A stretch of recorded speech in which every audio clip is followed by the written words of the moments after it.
Across most of the Caribbean, women have limited rights in choosing to end a pregnancy. The islands restrict abortions in most cases, pushing pregnant women to drastic measures. But few countries in the region have gone as far as the Dominican Republic.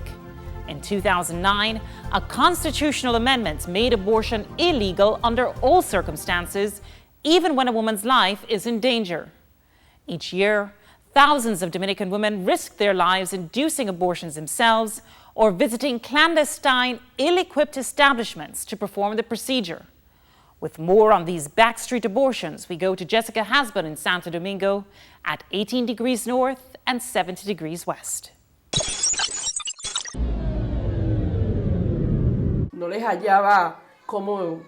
Haiti Valoy Peña is heartbroken as she recalls the days leading up to her 20-year-old sister's death in June. On Monday, Rosie went out. She was dressed really pretty. She said she had something to do. She came home the next day, Tuesday, and went straight to her room. Everything seemed to be normal. What her family didn't know was that Rosa Nelly Aquino Peña had just terminated her 14-week pregnancy at a local backstreet clinic. I never knew because she would change in front of me. I am absolutely heartbroken. The Dominican Republic is one of 7 countries in the world that prohibits abortion in all its forms, according to the World Health Organization. But that has not stopped thousands of women each year from getting abortions.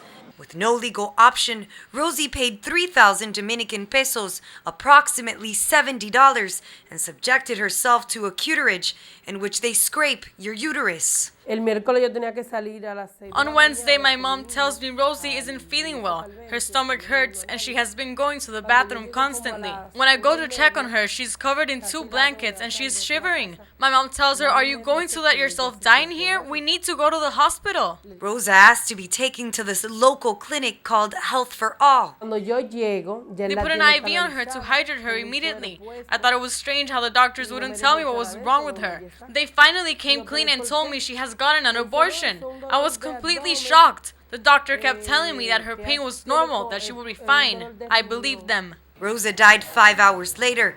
Autopsy reports said her uterus and intestines had been punctured. I see something weird. I don't see her breathing. I hit on the face and say, "Rosie, Rosie, Rosie." She wouldn't answer me. All the doctors said she has never been more at peace than right now. My baby sister was dead. The doctor, Martin Diaz Peña, was arrested for having performed the abortion. He died of cardiac arrest before he could stand trial. Authorities are still looking for 2 other doctors who assisted in the procedure. The clinic was shut down following Rosie's death and is now up for sale. This type of abortion is very unsafe, and that's what we want to correct. We want the state to take responsibility as a public health issue. We want there to be a safe way to get an abortion for women because they are putting their lives at risk. Terrero says more than 100,000 women subject themselves each year to illegal and unsafe abortions. Abortion has long been illegal in the Dominican Republic, but before 2010, it was allowed in some circumstances.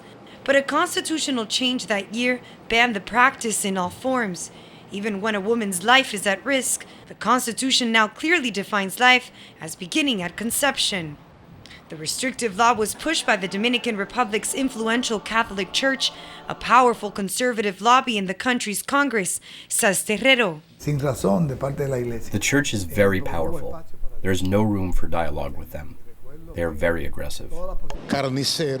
There are butcher doctors. There are legislators too, who use this as a marketing technique with life.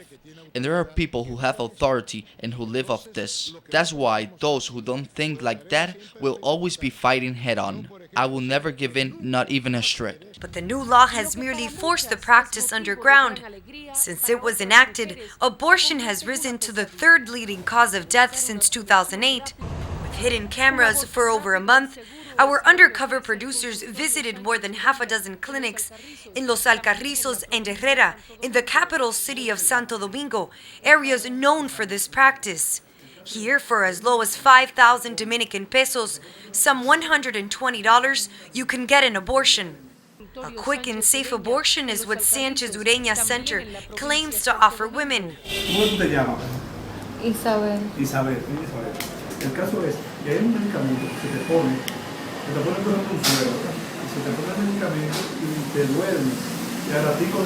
Then he explains the different alternatives he uses to terminate a pregnancy.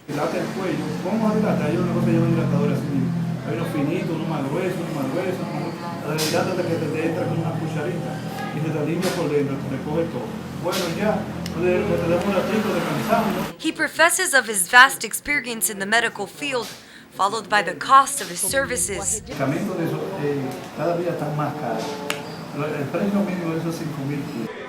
prevalence of backstreet clinics have some questioning the effectiveness of the abortion ban. The House of Representatives has proposed changes to the Penal Code to make abortion less restrictive in special circumstances. Guadalupe Valdez has been at the forefront of that movement. In a case that a mother's health is in danger, that has already been approved in the House. The issue grew in prominence last year when the case of a 16-year-old girl with leukemia and who was 2 months pregnant made international headlines. I say she was the first victim of the Constitution. The law should not be an obstacle for a doctor whose condition it is to save lives. She was initially refused chemotherapy treatment by her doctors because it would have killed her fetus, a violation of the ban on abortion. Last year, she was admitted to the hospital where she waited 20 days for chemotherapy. By the time treatment started, it was too late. She had died in the hospital. In this case, she needed chemotherapy, and for that you have to abort.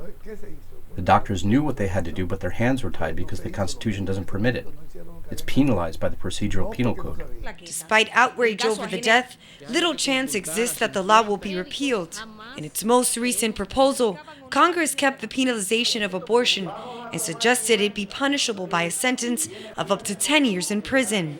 Valdez voted against the law because she believes it creates a conflict in the field of medicine. There are situations that should be taken into consideration, she says. When there are situations where a woman has been raped, incest, which goes against rights and life itself. The congressional debate over abortion brings little comfort to the family of Rosa Nelly Aquino, whose death haunts her family. She was the baby of the family. Everything reminds me of my baby. I am distraught.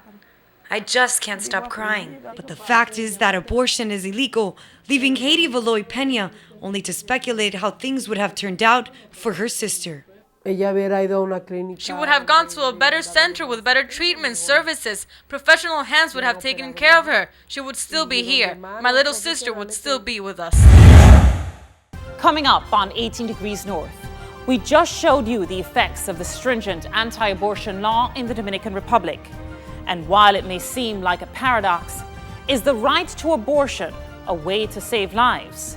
We were able to change the way in which abortions were dealt with. We could immediately have an impact on the levels of maternal mortality. We speak to presidential advisor in Guyana, Gail Teixeira, next on 18 Degrees North, about her fight to legalize abortion in that country. The preceding segment was brought to you by JN International Money Transfer. I love JN Money Transfer. Yo, love my JN Money Transfer card. I love the way they understand me. I just love how the money reach real fast. I love that it's my connection to home. I love that it is so very convenient. I love the way they help me say I love you. I might think this.